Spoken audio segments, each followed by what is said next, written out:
E pessoal, eu vou fazer uma gravação aqui, um pouco nas coxas, meio improvisado, mas é só para também não passar batido. A gente não conseguiu fazer a conversa ontem.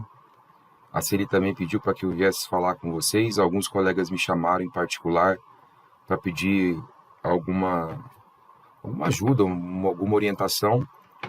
E então eu vou fazer esse vídeo aqui de caráter muito geral, pensando naquilo que o Tom tinha dito. Nossa, cara, eu me sinto completamente incapaz de escrever esse texto de 4 páginas, 5, que seja, porque realmente, a Celi mesmo falou, é difícil fazer um texto desse, a gente às vezes não sabe nem por onde começar, o que é adequado, o que não é adequado para um texto desse, o que pode ser supérfluo, coisa que a gente não precisava ter falado e tal. Então, o que eu vou usar de exemplo aqui são 3 trabalhos que eu fiz. Na verdade, 2 trabalhos e um projeto, até porque a gente tem que entregar um projeto até segunda-feira. E como que é esse projeto? E a ordem que eu escolhi para apresentar são 3, eu escolhi na ordem de confecção mesmo. Quando eu entrei no primeiro ano de filosofia, eu não estudava ainda na UFSCar, eu era lá da Unesp, e a gente tinha uma disciplina que era História da Filosofia Geral, assim, e aí o professor dava pedindo para a gente fazer um trabalho sobre um texto do Nietzsche. Então a gente fez um resumo de 3 capítulos de um livro do Nietzsche, esse é um dos trabalhos. O outro trabalho era a conclusão de um curso, Filosofia Moderna 1, o professor tinha pedido para a gente fazer um trabalho sobre o Spinoza, pediu para a gente falar sobre a teoria da substância, a teologia racional dele, e a prova ontológica. Eu vou mostrar isso no trabalho. E o último é um projeto, esse eu já fiz, se eu não me engano, em 2019, eu já estava no segundo ano, então é um trabalho um pouco mais maduro, mas o legal é ver como no primeiro ano é mais ou menos um trabalho. Tem uma coisa que eu preciso falar. Eu já tinha uma graduação em letras quando eu comecei filosofia, então já tinha algum traquejo na lida com o texto. Mesmo assim, do ponto de vista propriamente da filosofia, é um trabalho de aluno de primeiro ano, normal, sem grandes novidades, tal, expondo aquilo que o professor ensinou a gente ao longo do semestre. Tá? Eu vou gravar aqui, eu peço até desculpas, às vezes eu falho, erro na passagem, falo uma besteira, mas o intuito aqui é tentar alinhar alguns pontos. A primeira coisa que eu vou falar isso é uma dica mesmo, não é nenhuma instrução, que foi o que um professor falou pra gente na hora de fazer esse trabalho, um dos trabalhos. Ele falou, olha, faz o texto, desenvolve o texto, pensando que você vai explicar ele para um amigo, uma amiga, um familiar, namorado, quem quer que seja, sobre o assunto e considerando que a pessoa é leiga, que ela não conhece, ela é uma pessoa interessada, tal, né? A gente vai começar a falar de substância para uma pessoa qualquer. Imagina que você está falando para um amigo, conhecido, familiar seu, e a pessoa é leiga, né? E falar com essa naturalidade, com essa espontaneidade, falar daquilo que interessa, né? Eu até comentei com alguns colegas, é dispensável a gente começar um trabalho falando assim, Leibniz nasceu no ano tal, na cidade de tal, tal. A gente tem que fazer uma contextualização, é adequado, mas não esse tipo de contextualização. Mas por enquanto é isso. A dica é pensar, desenvolver um texto como se eu estivesse conversando com algum amigo ou familiar. Um recurso que dá para usar às vezes é ligar o gravador de som e imaginar que você está contando para esse amigo o que é a teoria, o conceito. E aí você vai brincando, põe lá para o gravador, vai falando e depois você tem que transformar isso num texto, num esquema aí já escrito, né, à mão ou no computador, como seja, para você organizar essas ideias. Mas a dica é essa. Imagina que você está contando para um amigo sobre esse conceito, sobre a história desse conceito ou algum problema e tal. A ideia é sempre cumprir, sempre não, mas na medida do possível, 2 ou 3 passos, quer dizer, a meu ver, né, de novo, não é um parâmetro, não é uma diretriz, é mais um exemplo, na confecção desse trabalho. Tá? Para esse primeiro trabalho, se cumprir esses 2 passos que eu vou mostrar aqui, me parece ser mais que razoável. Então, o primeiro passo na hora de fazer esse trabalho, e isso vai ficar, eu espero, um pouco mais claro nos exemplos que eu vou dar, e eu vou mandar os textos depois para vocês também, é uma contextualização do que é que vocês vão falar. Então, a gente vai ter que falar sobre o Leibniz. Eu vou dar de exemplo aqui 2 possíveis temas, então a teoria da substância ou a teologia do Leibniz, e falar, vamos dizer assim, da trajetória até chegar no do Leibniz desse conceito. Então, contextualizar esse conceito, muito geral. Então, por exemplo, o conceito de substância. Lembra que a Celi falou que isso remonta lá ao Aristóteles? Então, tem toda uma história de um conceito que vai se desenvolvendo ao longo da filosofia até, ou um conceito, um problema, até chegar do Leibniz. Né? E lembrar sempre que o problema na filosofia, tanto do ponto de vista metodológico, quanto propriamente filosófico, técnico, vamos dizer assim, é o ponto de partida da filosofia. A gente entendendo a quais problemas um autor procura responder, a gente começa bem. Sabe? Então, o Leibniz, quando ele desenvolve o conceito de substância ou de Deus, ele está procurando responder a algum problema na filosofia, que está na tradição. Então, contextualizar o conceito. Depois, que deve ser o grosso do trabalho, a exposição da tese, no caso aqui do Leibniz, sobre esse conceito. Em que esse conceito do Leibniz, esse modo como Leibniz expõe o conceito, se diferencia daqueles aos quais ele destina a sua crítica. Descartes, Spinoza, a tradição escolástica, Aristóteles. Aí, um conhecimento mínimo assim, de história da filosofia pode ajudar. Né? Não é necessário se desesperar por causa disso, pode fazer um bom trabalho só expondo o que o Leibniz fez, mas essa é uma possibilidade de percurso. E o que é dispensável aqui, que seria a terceira parte, mencionar a fortuna crítica, coloquei ali entre aspas, da tese do Leibniz. Então, o que os filósofos, os outros pensadores posteriores ou contemporâneos ao Leibniz falaram sobre as teses dele. Né? Uma vez um professor meu falou assim, sempre que um filósofo apresenta uma tese, ela geralmente faz um estrago naqueles a que eles criticam, e o que fica desse filósofo foi o estrago que ele causou, porque logo depois vem um outro filósofo e vai fazer uma crítica. Então, por exemplo, eu dou o exemplo do Kant. Aquilo que o Kant falou sobre a metafísica, ninguém voltava atrás depois. Então, o que fica da filosofia kantiana? Principalmente o que teve de crítico à tradição. Né? Tô falando meio porcamente aqui. Porque logo depois vem um outro autor e critica o Kant. Então, o que importa de um autor é o estrago que ele fez na tradição. É isso que ele lega para a posteridade.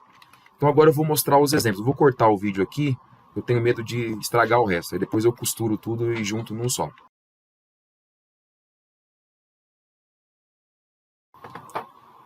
Então, aqui os exemplos.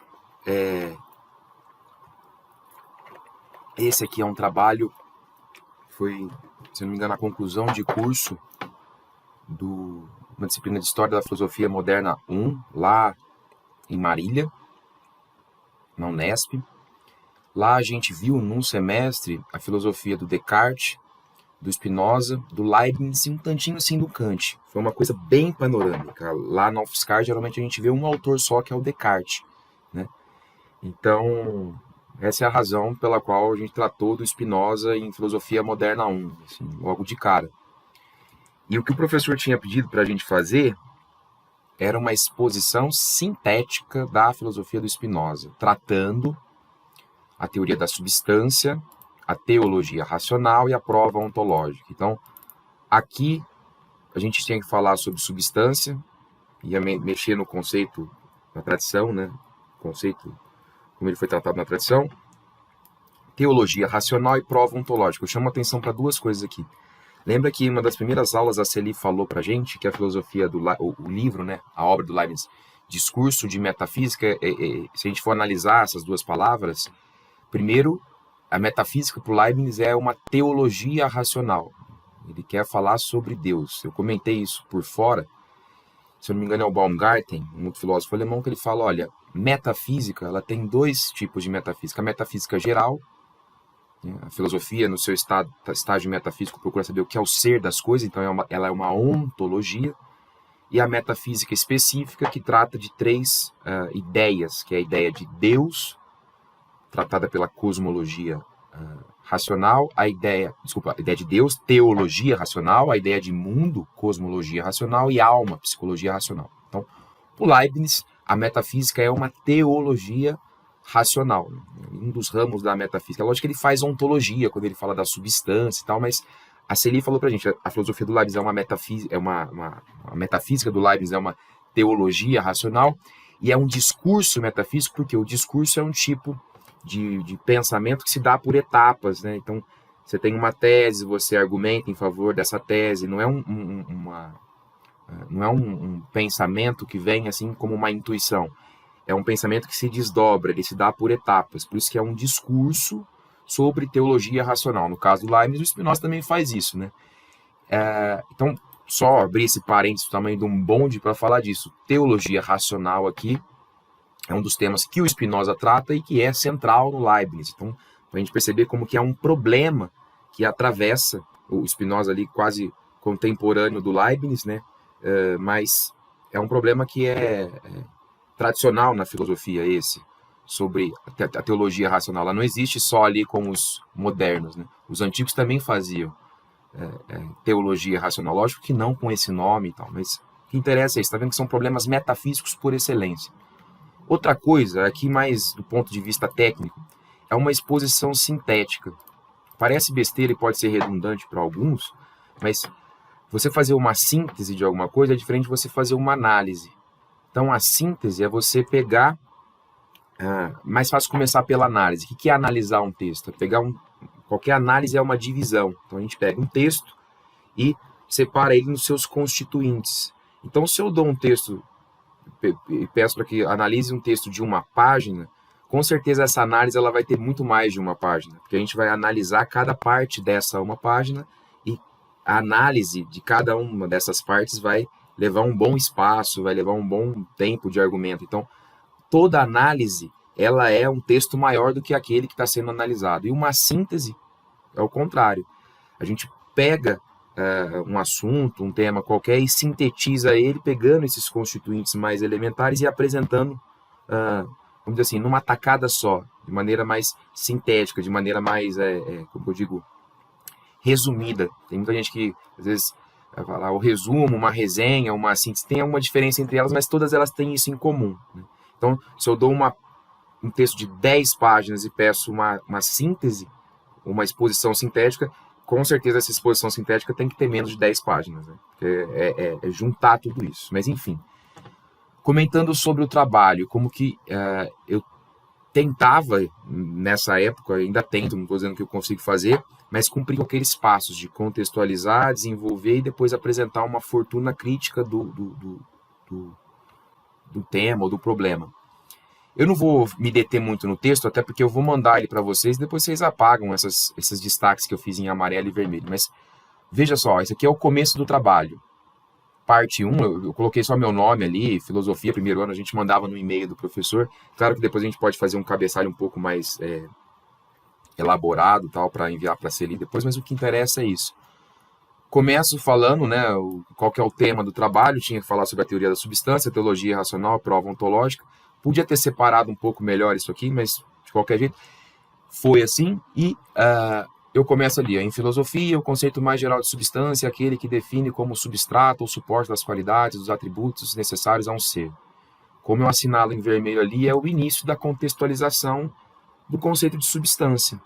Aí eu, por conta própria, uso um exemplo prosaico aqui, ó, um exemplo prosaico para apresentar a relação entre esses dois termos, substância e atributo. É um cãozinho com as cores preto e branco. Eu vou falar que o cãozinho é a substância onde os atributos preto e branco, os acidentes preto e branco estão presentes. Estou fazendo uma contextualização do quê? Do conceito de substância, não propriamente no Spinoza.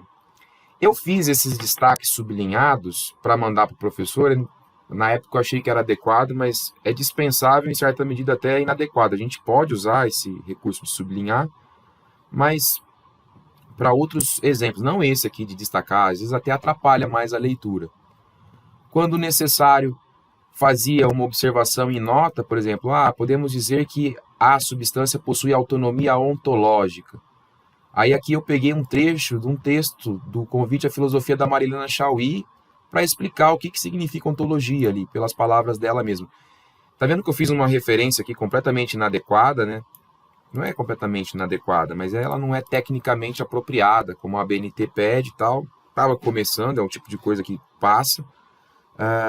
Mas a tentativa é sempre essa. Lembra que a brincadeira era falar com um parente, um amigo que não conhece sobre o assunto e, vou falar sobre ontologia, lê aqui nesse livro o que significa. A tentativa é essa, de usando os recursos que a gente tem para desenvolver o que a gente pretendeu falar. Então, uma contextualização, depois vocês leem esse texto com mais calma. E aqui, eu ainda continuo no meu texto fazendo a contextualização, mas aproximo o conceito agora mais do Spinoza, que é quando eu vou começar a falar sobre o Descartes, que é um autor ao qual o Spinoza destina diretamente as suas críticas. Então, repara que eu ainda estou nesse primeiro movimento de contextualização, de introduzir o leitor para o assunto, porque eu vou falar propriamente sobre a teoria da substância, a teologia racional e a prova ontológica do Spinoza mais à frente, tá? Então esse é o movimento.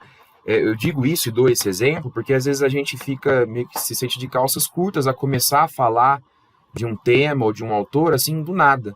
E esse trabalho de contextualização, principalmente para abordar o problema, quando é possível, que o autor está tentando resolver a partir das teses que ele elabora ou dos conceitos que ele forja, é fundamental até para a gente se sentir à vontade no desenvolver do nosso raciocínio, tá?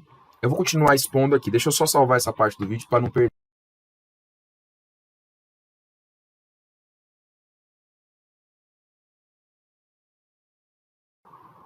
Aí, continuando, então, ainda no movimento de contextualização, aproximando do assunto principal, que é propriamente a filosofia do Spinoza. Mais à frente, eu apresento propriamente qual que é a tese do Spinoza.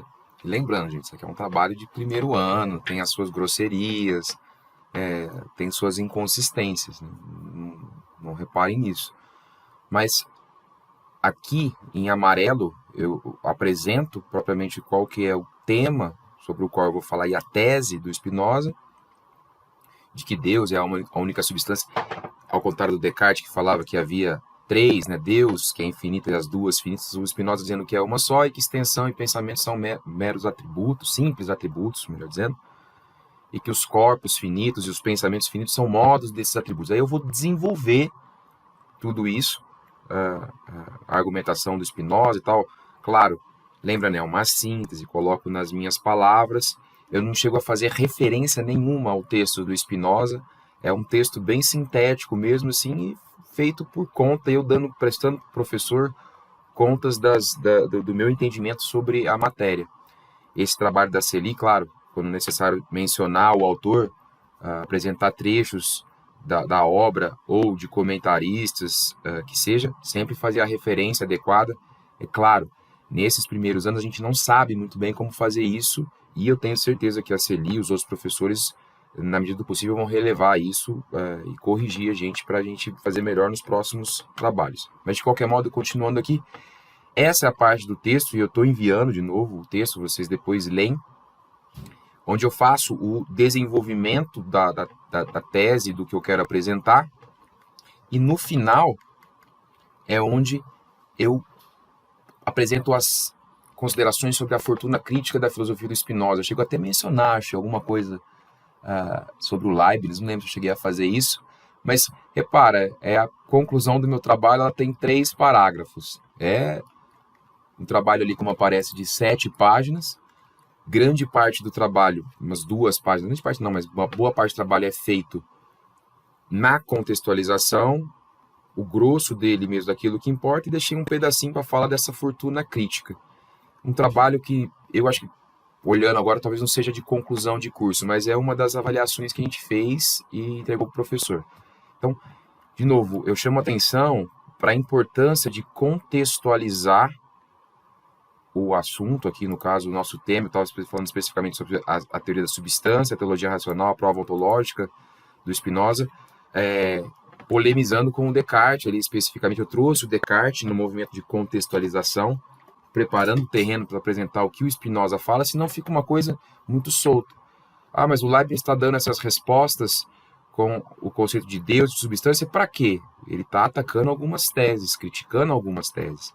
E apresentar, pelo menos em linhas gerais, o que são essas teses, ajuda a gente mesmo a se orientar na hora de fazer o trabalho. Então, Depois que vocês leiam esse trabalho, se for apropriado, se bem aqui que são 7 páginas, só passem o olho para ver mais ou menos como que é um trabalho assim de primeiro ano. É um exemplo, de novo, não é um parâmetro, não são diretrizes, são só exemplos. Esse é o meu trabalho. Queria ter aqui de outros colegas para poder mostrar e ajudar. Vou mostrar agora o segundo trabalho, que esse sim era um resumo dos capítulos 5, 6, 7 e 8 do livro A Filosofia na Era Trágica dos Gregos. Esse exemplo eu acho interessante porque a Celi deu como possibilidade de trabalho fazer um comentário sobre alguns capítulos, alguns artigos do Leibniz.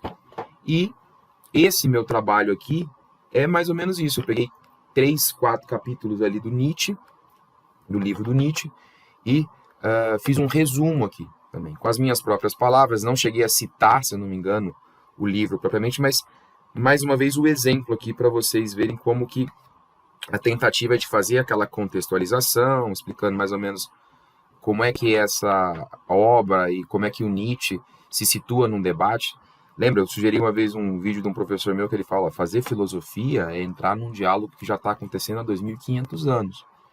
Então, entender que um conceito como o de substância, o de Deus, o que quer que seja, de livre-arbítrio, liberdade, e são assuntos que vêm sendo tratados há 2.500 anos, pelo menos. Os gregos também abordavam esses assuntos, esses temas, mas por um outro prisma, né? Não convém a gente falar sobre isso agora. Mas, mais uma vez, o resumo, coloquei meu nome ali, Bruno Louveto, primeiro a gente mandava para o e-mail para o professor, então ele já sabia quem era a gente, porque chegava pelo e-mail. Mas o que interessa aqui para a gente, olha lá, o início da contextualização, muito mais geral, sobre a obra de Nietzsche propriamente, e não sobre os capítulos sobre os quais eu vou falar. Então eu começo lá, a filosofia na era trágica dos gregos é uma crítica de Nietzsche, a cultura do seu próprio tempo. A obra, escrita ainda sob a influência do pessimismo de Schopenhauer, destina-se a apresentar os problemas de uma geração que sofre, a geração do próprio Nietzsche, de uma formação universal, extremamente erudita, mas desprovida de cultura genuína e tal. Então, aqui eu começo a apresentar o próprio Nietzsche, a obra do Nietzsche, especificamente essa que é mais uma das obras deles, criticando a cultura do seu tempo. Aqui, continuo falando sobre esse objeto, né, contextualizando, e esse parágrafo aqui, final, depois vocês leem com calma, é o que vai marcar o início, propriamente, do que o Nietzsche vai tratar nesse livro, que é a filosofia dos antigos, né? Que aqui o problema do ser, o Nietzsche chega a falar que Tales é o primeiro filósofo, porque ele é o primeiro que coloca, eu não me lembro bem, mas ele diz assim, o Tales foi o primeiro que perguntou sobre a origem das coisas, isso o aproxima dos religiosos, mas ele fez isso sem fabulação, isso o aproxima dos cientistas, mas ele fez isso através da especulação metafísica, e isso é o que faz dele ser um filósofo, mais ou menos assim, né, do que se trata. Então aqui eu estou introduzindo o assunto sobre o qual o Nietzsche vai tratar. E veja, eu começo falando de Anaximandro, de Tales, que são objeto de outros capítulos do livro. Então eu estou ainda fazendo a contextualização. O capítulo 5, 6, 7 e 8, se não me engano, ele trata propriamente do Heráclito, né? Imediatamente criticando o Anaximandro, e o Anaximandro como um crítico de Tales e tal. Então perceba como a contextualização é necessária para o desenvolvimento daquilo que é o grosso do trabalho. Depois vocês leiam com calma. Uma parte bem extensa, só preparando o terreno para entrar aqui no parágrafo que faz a ponte com o tema principal do capítulo 5, que é a filosofia do Heráclito, né? O primeiro dos capítulos que eu resumo. Então perceba aqui um trabalho de 4 páginas, só lá no final da terceira é que eu começo a tratar propriamente do que eu preciso mostrar para o professor. Claro, o mais adequado é que a contextualização ocupe um espaço menor do que o do desenvolvimento, né? Pensando como se fosse uma redação escolar, né? A gente tem uma introdução, um desenvolvimento e uma conclusão. Todo bom texto passa por essas etapas e há etapas dentro dessas etapas, né? Mas para o meu trabalho aqui, tratar do tema, né? Eu fiz um resumo dos 4 capítulos, mas trabalhando o tema ali, que era a crítica do Heráclito ao Anaximandro. Então eu precisei primeiro levantar todo o edifício ali com a filosofia do Tales, do Anaximandro, para depois mostrar como o Heráclito, na segunda visão do Nietzsche, critica e escapa, né, ao pessimismo do Anaximandro. É o resumo dos capítulos. Eu recorro aqui, ó, por exemplo, esse Abagnanium, que tem aqui como referência, é o dicionário do Nicola Abagnanium, não sei se é assim que se fala, um dicionário que tem até disponível aí numa versão digital. E repara, mais uma vez, não fiz a referência da maneira adequada, mas prestei contas para o professor de onde é que eu estava tirando essa informação aqui. No final, um pouco mais bem trabalhado do que o meu trabalho anterior, mais elaborado, eu apresento as referências bibliográficas que usei para fazer esse trabalhinho aqui. Então, esse aqui é um trabalho também típico de estudante do primeiro ano. Digo típico porque eu era um estudante de primeiro ano, fui aprovado e tal, então imagino que seja um bom exemplo de trabalho. Não é um parâmetro, não é uma diretriz, não é propriamente o que a CELI pediu para a gente fazer, né? Não é propriamente, pode ser um resumo, uma exposição, um desenvolvimento mais... Enfim. Eu vou mostrar, por fim aqui, até para encerrar e não deixar isso aqui muito extenso, o último exemplo do que é um projeto para um texto.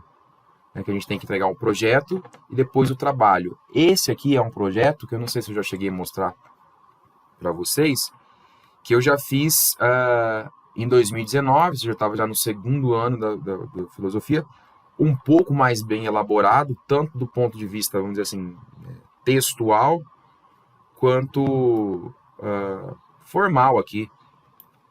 Já conseguia dominar um pouquinho melhor as normas não sei se eu domino também, né? Nunca nenhum professor falou, fez grandes observações sobre isso. Mas é um texto mais bem elaborado formalmente. Também estava já no final do segundo ano, mas isso é um projeto. Então repara, o que aparece nesse projeto?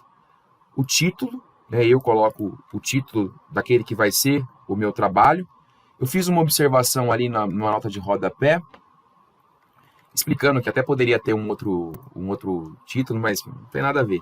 O que interessa aqui é que nesse projeto eu falo para a professora das minhas pretensões sobre o que é que eu vou tratar, qual é o grande tema, no caso ali, a relação entre imagem e simulacro na alegoria do Platão, na alegoria da caverna, e como se trata de um itinerário, é um discurso, né? São etapas. O texto tem partes e partes em cada qual eu vou tratar de um conceito, de um problema, de o que é que seja. Então eu destaquei aqui, depois, se vocês tiverem paciência, leiam com calma, quais são as partes. Eu começo a falar assim, o nosso trabalho se constituirá de 3 grandes partes. Eu falo nossos, assim, porque às vezes eu não me sinto muito à vontade de falar o meu trabalho. A gente fala assim, nosso, né? Imaginando que você está fazendo junto com uma professora, né? Alguém te orienta. Um mero recurso textual aqui, para você até despessoalizar um pouco o texto, né? A gente tem que entregar um texto impessoal, apesar de a gente sabe que isso não existe isso, uma produção que é completamente alienada assim de você. Mas a gente pode falar o nosso trabalho, nesse trabalho fazemos, pensando que é você e o professor que está para você se sentir um pouco mais à vontade, menos solitário nessa confecção. Então, começa ali, nosso trabalho se constituirá de 3 grandes sessões, de uma pequena conclusão, no final das contas são 4 partes, aí começa ali, na primeira delas, dou conta de como vai chamar, se é que eu já tenho um título para elas, e explico, eu vou tratar a filosofia de Platão, explicar como ela é um trabalho com as imagens, mostrar o que isso significa, né? Um trabalho com imagens. Aí eu tento, depois no meu trabalho, eu procuro mostrar que toda imagem é imagem de alguma coisa, e admitir que ela é uma simples imagem é assumir que existe alguma coisa da qual ela é imagem, então que essa imagem não é a realidade mais fundamental, que ela tem, vamos dizer assim, um tributo ontológico com aquilo de qual ela é imagem. Então é o que eu tento explicar para a professora aqui, como eu estou falando aqui para vocês, em linhas gerais. Brincando aqui, se eu estivesse gravando isso num gravadorzinho lá, se eu estivesse registrando isso no gravador, eu já teria algumas linhas aqui, que depois eu podia, eu falei isso e escrever. Essa aqui é a utilidade de usar o gravadorzinho. Mas reparem, aqui eu vou prestando contas. Na primeira parte eu quero falar sobre isso, dentro dela tem esses passos, 1, 2, tal. Explico na segunda sessão, que já tem até um título no caso, de novo um parênteses. Eu, às vezes, me sinto muito mais à vontade para fazer o trabalho primeiro e depois entregar o projeto que orientaria. Não é o mais adequado. A gente tem que desenvolver essa nossa capacidade de realmente fazer projetos e depois cumprir o plano segundo aquilo que a gente planejou. Eu até conversei com alguns colegas, eu te falei mais abertamente, falei assim, cara, eu prefiro fazer o trabalho primeiro e conseguir entregar antes, quando isso é possível, né, antes do prazo para o projeto, porque daí eu destaco, assim, o meu projeto do trabalho. Não é o certo é a gente já ter um trabalhinho feito um projeto feito para orientar o nosso trabalho. Mas enfim, segunda sessão, intitulada tal, eu pretendo dizer, tá vendo, coloca lá, apresentamos, né, 2 possíveis respostas, pergunta-título dessa sessão. Dito de outro modo, procuraremos responder à pergunta se essas sombras na parede da caverna seriam apenas uma imitação ou se elas são uma cópia. Estou explicando, a professora, é claro, ela já sabe mais ou menos do que se trata, é um projeto, então bem sintético, lembra que a gente falou? A síntese é você resumir, vamos dizer assim, juntar os pedaços, agrupar tudo. Se fosse uma análise ia ser bem maior. Faço algumas observações aqui quando julgo necessário, em notinhas de rodapé. Mais uma vez exponho uma outra parte do meu trabalho. E reparem, a rigor aqui são 2 páginas de projeto. Eu podia ter feito isso em uma só, mas eu achei que a professora não ia ficar, minha exposição não ia ser satisfatória, a professora podia pensar que eu estava pulando algumas etapas e eu preferia apresentar assim. Mas depois vocês leiam com calma que o movimento é sempre esse. Vai haver uma terceira sessão, se houver um título para ela é esse, e nessa sessão eu pretendo falar sobre isso, utilizando desses e desses textos ou desses trechos de texto, sempre prestando contas do que eu pretendo fazer. Por mais que eu ainda não saiba muito como referenciar isso, a gente não saiba muito como referenciar, explica para a professora mais ou menos o que é que você está pretendendo apresentar, baseado em quê? Eu vou mostrar a tese dele, o argumento tal, que ele usa no artigo tal. Uma maneira de fazer. Que presto contas da conclusão e mostro a bibliografia que eu utilizei aqui para fazer o trabalho. Lembrando, a gente está no primeiro ano, a gente não domina ainda muito isso. É legal já ir se afeiçoando a esse tipo de norma? Mas no comecinho, sem brisar muito com isso. O mais importante é expor o texto e fazer um discurso assim mais, como eu falei para vocês, voltado a esclarecer esses pontos, imaginando como leitor ideal aqui um amigo, parente, um querido nosso, para o qual a gente quer expor um assunto, um tema, o que quer for o objeto do nosso trabalho. Interessante que, só um comentário bem à parte aqui, eu não lembro se fazia parte desse trabalho, deixa eu procurar aqui para mostrar para vocês. Eu lembro que eu tentei apresentar aqui uma tese, assim, de que o sofista ele podia ser o prisioneiro acorrentado, a imagem do prisioneiro acorrentado na caverna, na medida em que ele não sabia a distinção entre imagem e simulacro, podia ser o sofista e tal, e era uma tese que não tinha nada a ver. E a Eliane, muito gentilmente, como sempre, fez um comentário, falou, eu discordo da tua tese, o teu raciocínio é bom, mas as razões para eu discordar são essas e aquela, e mesmo assim eu fico com uma nota muito boa, porque ali foi uma conversa, por mais equivocado que fosse, houve o esforço para apresentar, né, de maneira mais razoável possível, o meu ponto de vista sobre esse tema. Então a gente tem essa liberdade, né, de, vamos dizer assim, errar. E é bom que o professor, pelo menos, compreende os termos que a gente geralmente usa na tentativa de tratar um outro assunto e vai corrigindo a gente ou sugerindo para a gente outros caminhos que são mais consistentes do ponto de vista metodológico ou até mesmo técnico. Tá? Então, estou mandando esses exemplos, eu não sei com quanto tempo ficou esse vídeo, vou mandar os textos juntos e uma pequena orientação lá no WhatsApp de como talvez esse vídeo e os textos possam ajudar a gente. Mas a gente conversa melhor lá no grupo, beleza? Valeu!